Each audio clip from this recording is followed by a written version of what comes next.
I never thought my own father would drag my suitcase to the front door like I was some stranger who overstayed their welcome at a motel. But then again, I should have seen it coming. The warning signs were there for years. I just kept brushing them off, telling myself, that's just how Dad is. You know, stubborn, old school, doesn't show emotions unless it's disappointment.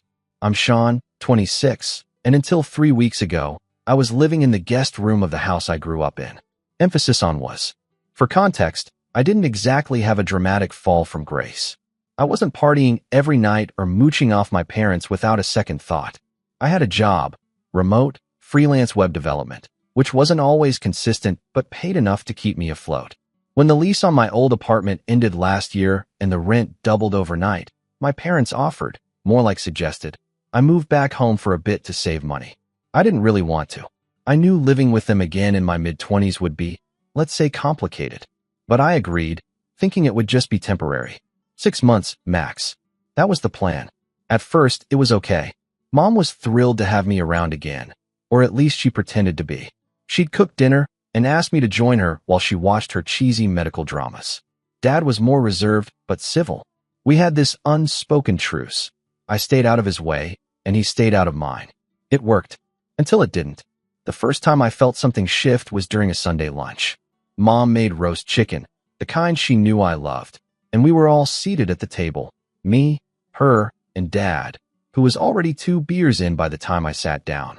Somewhere between passing the mashed potatoes and refilling his glass, he looked at me and said, in this weirdly casual tone, "So, when do you plan on getting a real job?" I blinked. "I have a job." He snorted. "Freelancing isn't a job. That's just being unemployed with extra steps." I laughed awkwardly, assuming he was joking. He wasn't. Mom tried to defuse it. "Come on, Joe. It's different now. Everyone works from home."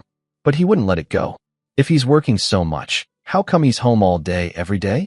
No calls, no clients visiting, no boss. Just him in his room, playing on that computer. "It's coding, Dad," I said, keeping my voice calm. "I build websites. I work with clients remotely." "Right?" he muttered, stabbing his chicken. "Building websites. Like a hobby." That exchange stuck with me for days. I didn't say anything, didn't bring it up again. But the tension started growing after that. He'd make little digs whenever we crossed paths in the hallway. Stuff like, "You know, when I was your age, I already had 2 kids and a mortgage." Or, "Must be nice, living here rent-free while the rest of us break our backs." I try to laugh it off, but there was always this lump in my throat after. It's strange how fast you can feel like a stranger in your own home. Mom didn't say much. She'd give me these sad, tight-lipped smiles and change the subject whenever things got awkward. But I could tell she was slipping back into old habits. Peacekeeping, keeping Dad from blowing up, pretending everything was fine. She'd ask if I needed anything at the store, but she never defended me directly. Not really. Then came the comment that really stung.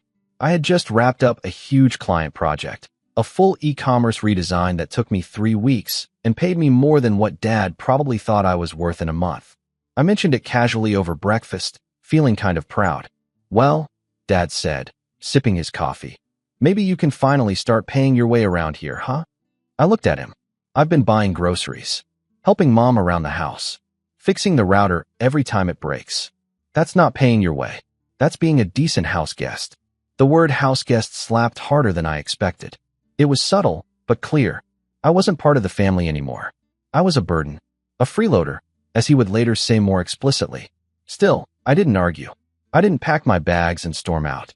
I just worked more, saved quietly, put money into my own joint account, one my parents didn't even know about. I kept my head down, but that silent resentment simmered, and I knew Dad wasn't going to let it go. A week later, I overheard him on the phone in the garage. I didn't mean to eavesdrop, but the door was open, and I heard my name. "Still here," he was saying. "I swear, Sandra, the boy has no shame. Sitting on that computer all day like he's some kind of tech guru. At this rate, he'll be 30 and still sleeping in the spare room." My stomach dropped. I stepped back quietly and went back upstairs. That was the moment it stopped being annoying and started being personal. I wasn't just overstaying my welcome. I was now a punchline in his conversations. I could feel the walls closing in. Every day became a tightrope walk. If I worked late, He'd make passive-aggressive comments about me sleeping in again. If I left the dishes in the sink, even for 5 minutes, he'd grumble about me, expecting servants. Mom just kept walking on eggshells, hoping to keep the peace. But the peace had already shattered. She just didn't want to admit it. Then came the breaking point. One Thursday afternoon, I was on a video call with a client, a big one, potential retainer for 6 months. I had my headphones in, trying to stay focused, when Dad barged into my room without knocking. "Hey," he barked, "you didn't take the trash out." I muted the call and glanced at him. I was going to after the meeting. "You've been in here all day. You can't walk 10 feet to do a basic chore." "I'm working," he scoffed. "Oh, working. Must be nice to play tech support from your bedroom and call it a career." I didn't respond. I just turned back to the screen, unmuted, and kept talking like he wasn't there. That was the last straw for him. That night, I came downstairs to grab a snack and saw both my parents waiting in the living room. Dad stood by the front door, arms crossed.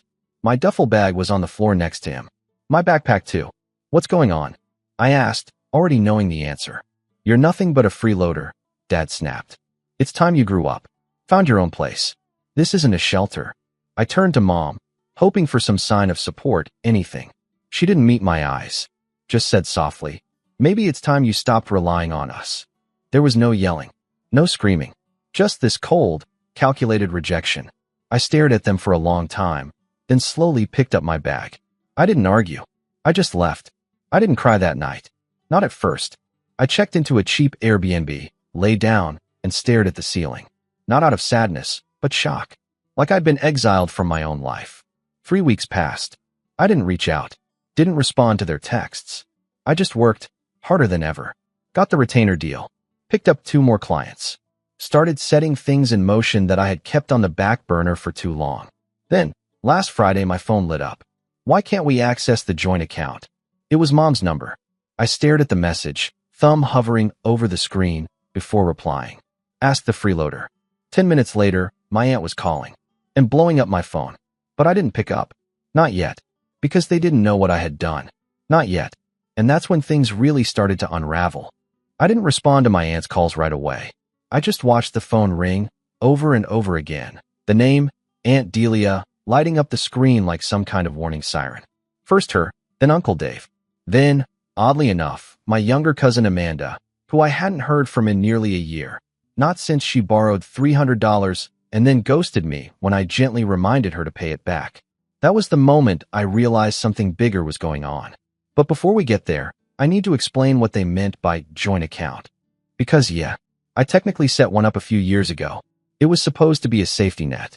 Back when my grandfather passed, he left a small inheritance to be split between his children, which included my dad and Aunt Delia and their descendants. It wasn't millions or anything, but still a sizable amount. Enough to be life-changing if you used it right. The issue was, Grandpa didn't really trust my dad with money. Or Aunt Delia. And definitely not Uncle Dave, who once bought a motorcycle on credit during a tax audit.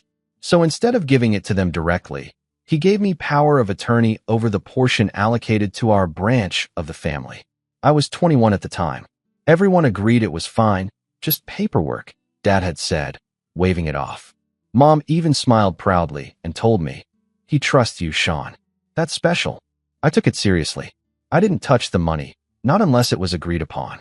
At the time, they'd occasionally use it for repairs on the house, covering an unexpected bill, helping Amanda with a semester of tuition. But over time, the requests got more frequent and sketchier. I started saying no. They didn't like that. Which brings me back to the week before everything exploded. Things had been quiet.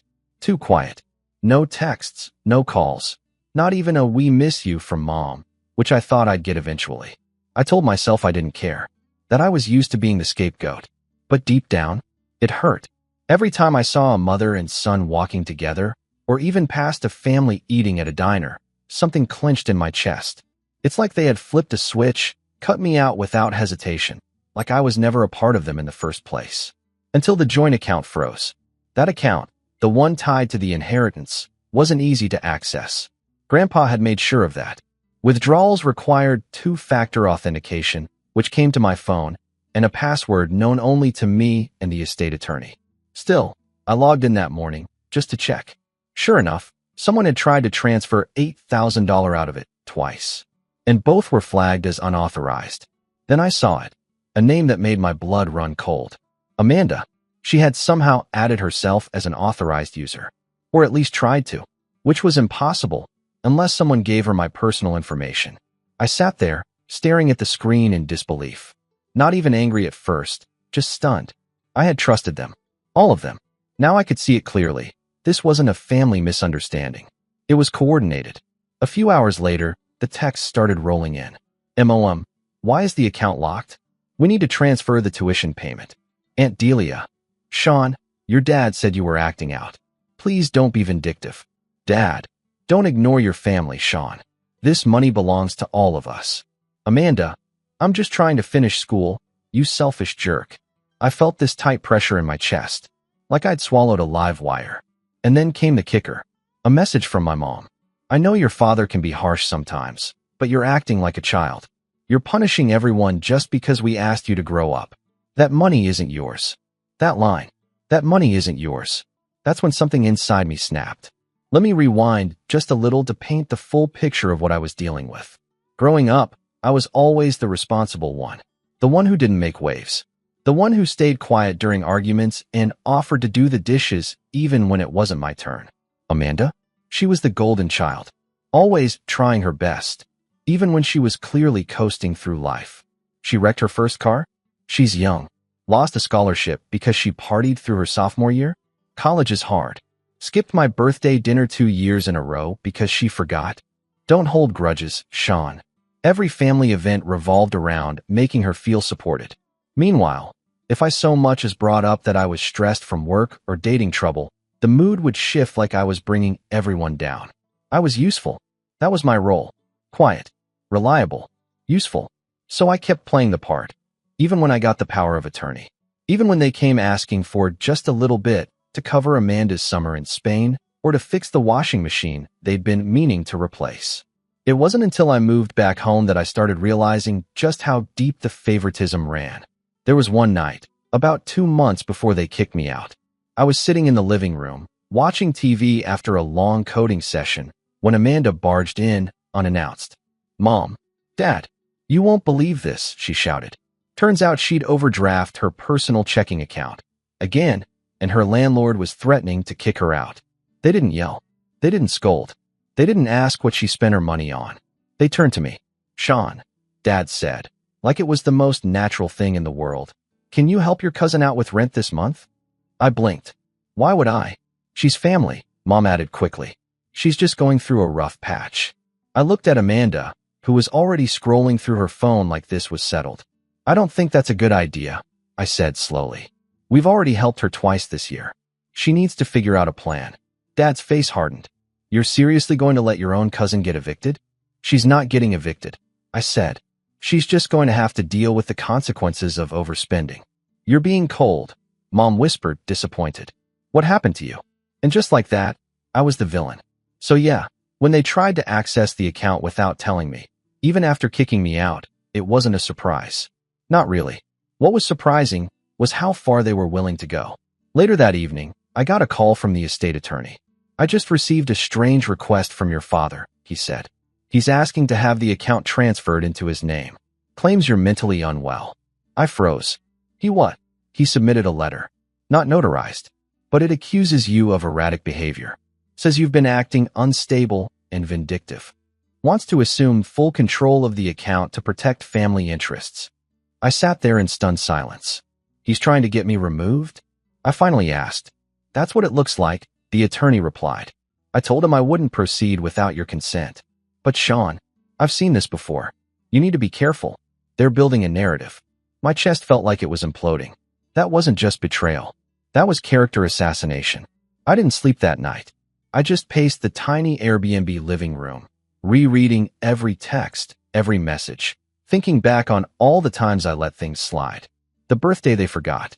The Christmas when Amanda got a MacBook and I got socks. The way Mom always said, "You're our rock, Sean," but never stood up for me. I realized something that night. I had spent my whole life trying to be the good son, the quiet one, the one who didn't ask for much. And in the end, they still saw me as expendable. That's when I stopped pacing. That's when I opened my laptop. And that's when I started pulling receipts. But what I found, that's what changed everything. And it all started with a folder labeled House Renovation 2019. Let's just say, they made a big mistake trusting me to set up the finances all those years ago. Because now I had leverage. Real leverage. But I'll get to that in the next part. Trust me, this rabbit hole goes deep. I didn't sleep after I found that folder. House Renovation 2019. It sounded so innocent.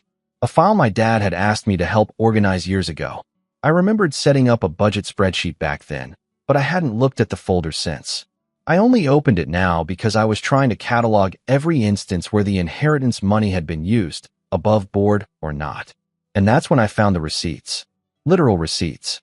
Invoices, bank transfers, some screenshots from payment confirmations. One of them caught my eye, a $12,000 charge to a contractor I didn't recognize. I clicked deeper. Electrical work? But wait. I remembered Dad telling me they couldn't afford to rewire the upstairs back in 2019. Said it was too pricey. Said the inheritance was off limits. So how did this invoice exist? Then came another, for $1,800 to a private design consultant. The name wasn't familiar, so I Googled it. The address traced back to a woman named Gloria, a friend of Amanda's from college. A woman who, funnily enough, had posted a bathroom remodel on Instagram around the same time, using tiles identical to the ones now in my parents' en-suite. My stomach turned. They used the inheritance. Secretly. Lied about it. Hid it. Covered it up under project labels and vague descriptions. I sat there, frozen, as the pieces fell into place. For years, I thought I was overreacting. Thought maybe I was the one being sensitive, that Dad was just old school and Mom was just caught in the middle. But this wasn't just favoritism. It was calculated misuse. They didn't just take the money. They stole it. From me. From Grandpa's memory. From the very trust they begged me to manage. And I was done. But I was also alone. That night, I hit rock bottom.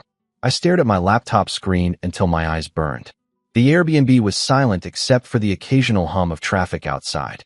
I hadn't eaten. Hadn't showered. I just sat there, feeling hollow. Every memory. Christmas mornings, family road trips, late-night kitchen talks with Mom. All of it felt tainted. I started doubting myself. Was I overreacting again? Would anyone believe me if I went public with this? They'd paint me as ungrateful, as dramatic, as mentally unstable, just like Dad tried to tell the lawyer. It was raining outside. Hard. I stood by the window, watching water streak down the glass, and thought about Grandpa. The only person who ever truly listened to me without judgment. The man who trusted me, not because I was the loudest or most confident, but because I was steady, because I cared. And that's when something clicked. I hadn't just hit rock bottom. I'd finally hit bedrock. The part that doesn't crumble. The part you can build on. The next morning, I got up early, showered, and put on real clothes, not just sweats and a hoodie.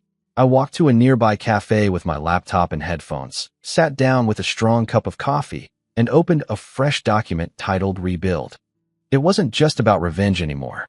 It was about reclaiming myself. I made a list. Review all financial records tied to the joint account. Compile a timeline of every withdrawal and who authorized it. Track all unauthorized or sketchy payments. Get in touch with the estate lawyer about freezing the account permanently and updating access permissions. Find a new apartment. A real one. My own space. Build a new LLC for my freelance work. Separate, clean, with clear boundaries. Create a backup emergency fund in a private account. Each item on that list felt like taking a brick out of the wall they'd built around me. The rebuilding didn't happen overnight. The first week was brutal. I was still getting calls from my aunt. Amanda even sent me a voice note. Fake crying. Accusing me of ruining her future. I deleted it without listening twice. Mom finally left a voicemail too. She didn't yell. She just sounded tired. Sean, please. Let's talk. This isn't you. You're better than this. That line stuck with me. You're better than this. No, Mom. I was finally being exactly who I needed to be. By the second week, things started shifting. I got accepted for a quiet studio apartment on the other side of town. Small but cozy. A tiny balcony that caught the afternoon sun. The kind of place where I could breathe. I paid the deposit in full. No help. No joint anything. I opened a business bank account and filed the paperwork for my LLC, Stonebeam Digital. The name was a nod to Grandpa's old joke. Even a beam of light needs a solid foundation. Then I landed a new client, a mid-sized consulting firm that needed a long-term web developer. Steady work, great pay, and, best of all, complete respect. They didn't care that I worked from home or wore a hoodie while coding. They cared that I delivered. It was the first time in months I felt like someone saw me for my skills, not my shortcomings. Still, the silence from my parents cut deep. Not a single apology, not even an attempt to make amends. Until the certified letter arrived. I was sitting on the floor of my new apartment, unpacking dishes, when it slid through the mail slot. Cream-colored envelope. No return address, but I recognized the handwriting. My dad's. I opened it carefully. Inside was a printed letter. Not handwritten. Not personal. Printed. Sean, it's unfortunate that you've decided to take such a hostile stance toward your own family. We've tried to be patient and reasonable, but your recent actions have caused significant stress and confusion.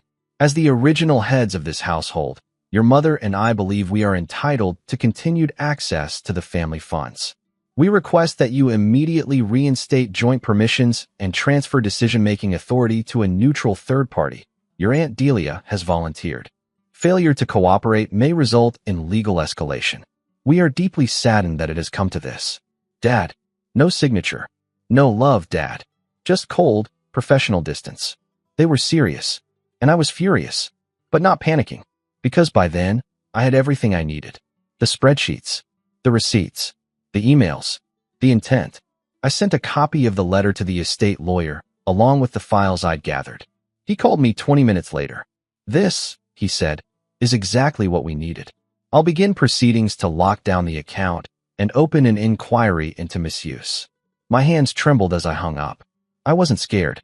I was steady. Because for the first time in my life, I wasn't trying to keep the peace. I was building my own.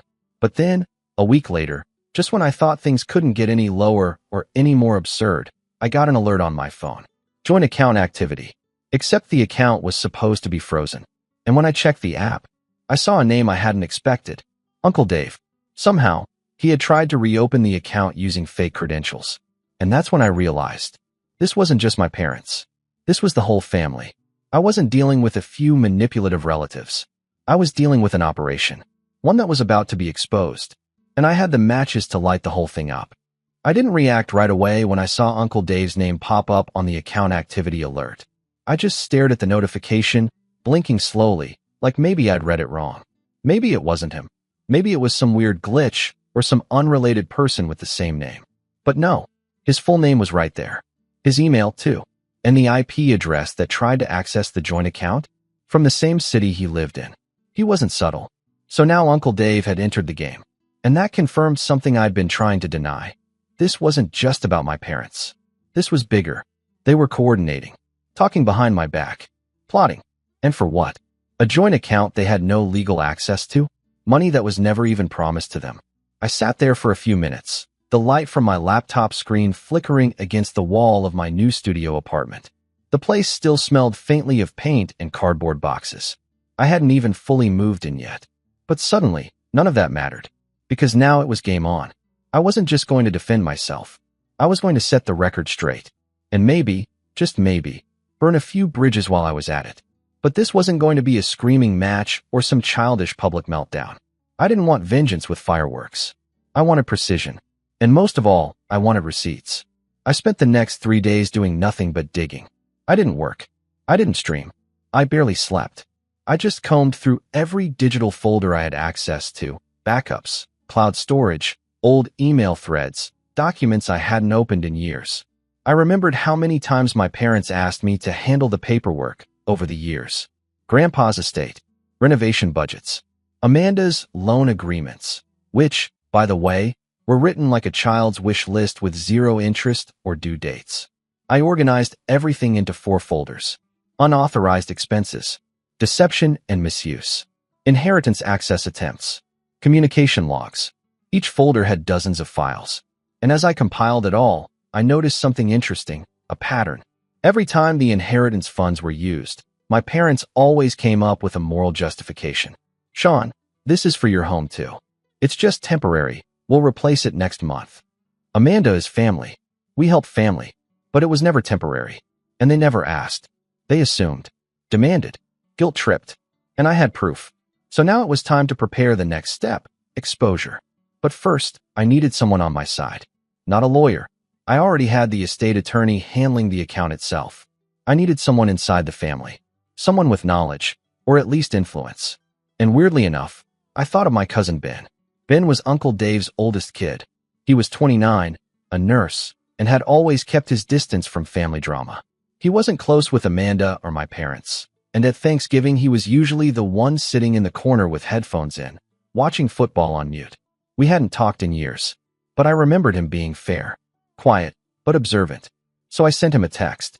Hey, I know it's random, but can I ask you something private about your dad?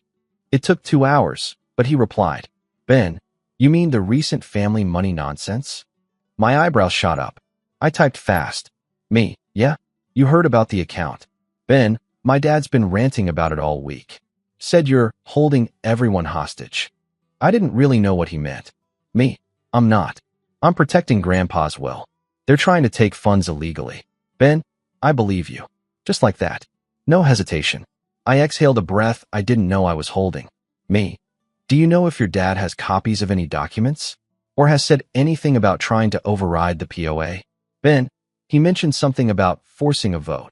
Like having the family declare you unfit to manage the estate. Total nonsense. That's illegal unless I commit fraud or go completely off the rails. Which I haven't. Ben, I know. Want me to record anything he says? I froze. Wait, you do that? Ben, if it protects Grandpa's money? Yeah. He didn't leave it to be wasted on backsplash tiles and Amanda's fake startups. I laughed. Out loud. A genuine, belly-shaking laugh. Because finally, someone saw it. Someone who wasn't trying to manipulate me, or guilt me, or keep the peace. With Ben quietly gathering intel from the inside, I turned my focus to preparation. I bought a domain, freeloaderfiles.com. I'm not kidding. It was tongue-in-cheek at first. A joke for myself. A wink at the name my dad had spat at me during the night he threw my bags out. But then I realized this could actually work. I built a basic site, clean, minimal, password protected. I uploaded all the documents. Scans, screenshots, timeline breakdowns. Even a section called Frequently Asked Gaslights, where I listed every excuse they'd ever used and the financial record that contradicted it. It wasn't for the public.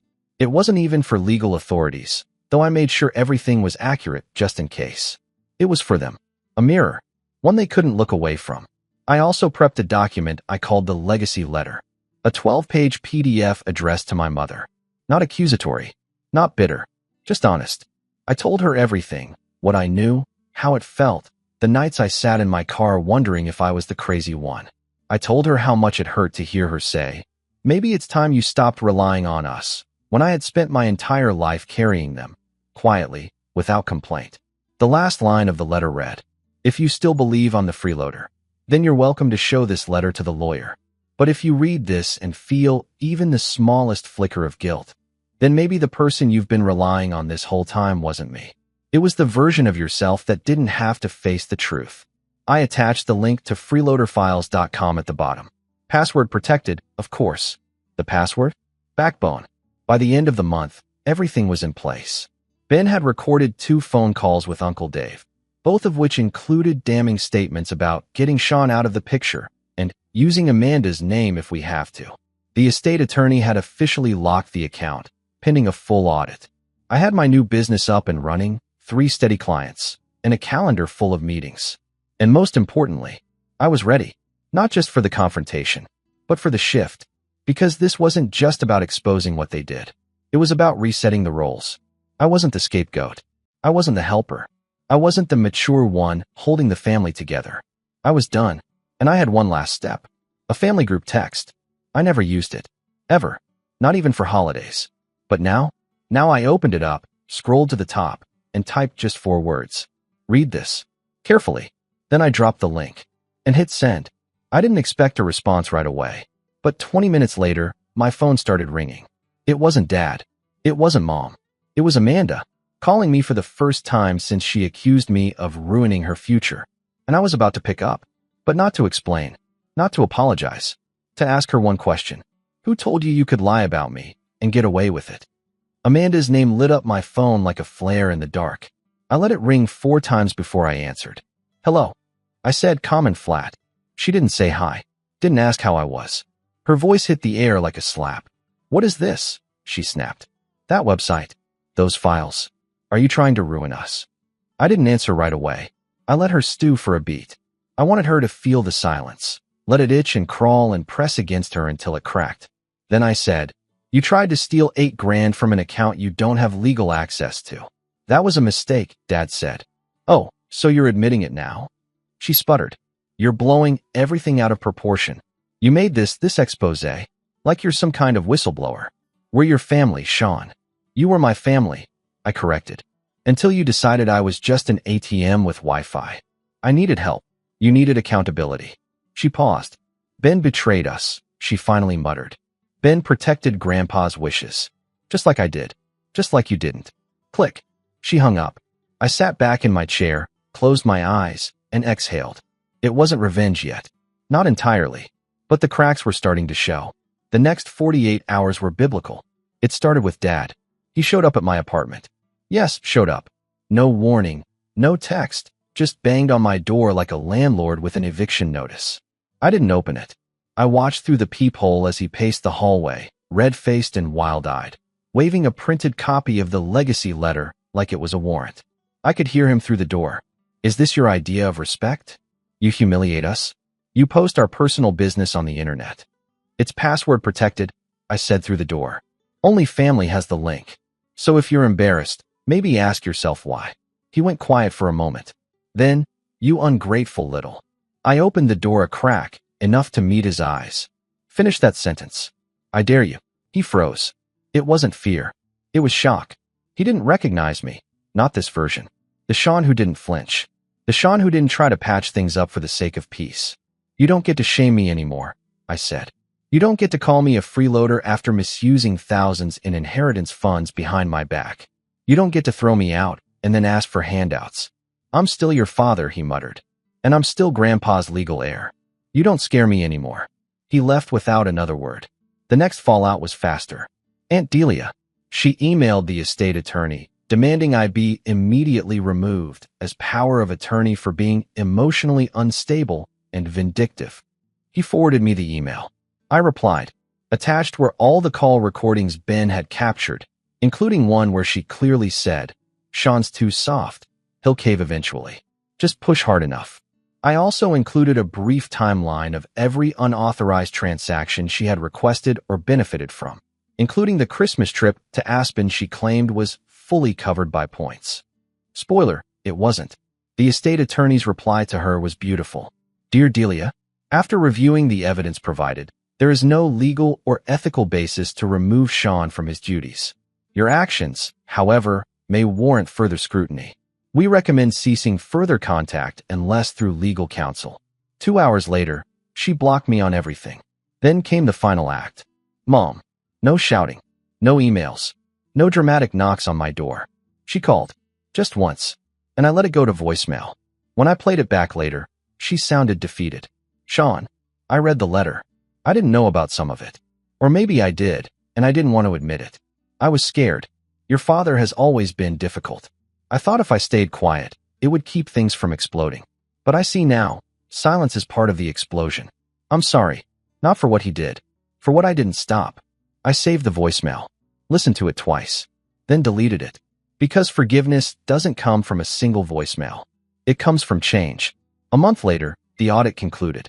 The inheritance account had been frozen completely, pending a redistribution process. Because here's the twist. Grandpa's will had a clause no one had ever noticed, or maybe they had, and ignored it. If misuse of funds was discovered, the estate could reallocate everything to the one descendant deemed most responsible. And guess who the audit found to be the only legally compliant manager? That's right, me. I didn't gloat. I didn't throw a party or send out smug messages. I just had the account restructured, transferred it into a secure trust. And this time, I didn't put anyone else's name on it. Not Mom's. Not Amanda's. Not even Ben's, though I did wire him a thank you bonus big enough to wipe his student loans clean. He refused at first. I insisted.